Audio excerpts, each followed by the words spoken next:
Le contrat. Avec YouSign.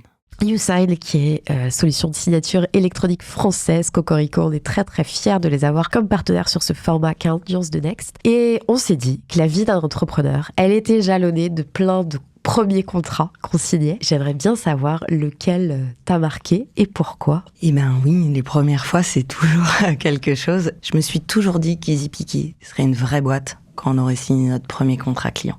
Qu'avant, c'était une tech, en fait, mais que c'était pas une boîte. Et pour moi, c'était hyper différent. Notre premier contrat, c'est celui qu'on a signé avec Danone, qu'on a mis, je sais pas, des mois à signer, qu'on a signé en plein confinement. Donc c'était à distance. C'était à distance. D'ailleurs, YouSign, c'est ce qu'utilise notre legal advisor. Donc voilà, on les connaît. Et en fait, c'était lunaire quand j'y repense, parce que ils nous posaient des questions. Donc on a toujours été hyper bien accompagnés. C'est la même personne qui nous accompagne depuis le début. Mais il y avait quand même des sujets business sur lesquels il fallait qu'on se positionne. Et nous, on n'y connaissait rien, en fait. On connaissait rien au retail, on connaissait rien au SaaS. Je me rappelle d'une session où ils nous disaient, mais vous avez quand même plusieurs formules dans votre solution. Enfin, donc on était là, oui, bien sûr. Pas du tout.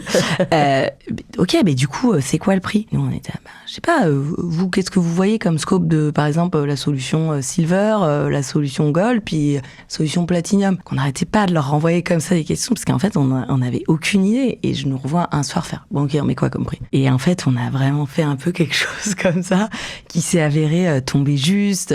Alors, on avait un peu benchmarké, mais nous, on est dans un secteur où les prix sont pas vraiment dévoilés. Enfin, il n'y a pas beaucoup d'études de marché. Enfin, donc, voilà. Puis, il y a un peu un côté aussi où on n'a pas une construction de prix sur quel est notre coût. On a une construction de prix sur qu'est-ce que le client est prêt à payer, qu'est-ce qu'on lui apporte comme valeur. Et au démarrage, c'est dur de se positionner là-dessus. Donc, voilà, ça, j'ai un souvenir, mais maintenant, assez émouvant de ça. Et en fait, en face, l'équipe savait très bien que c'était notre premier client.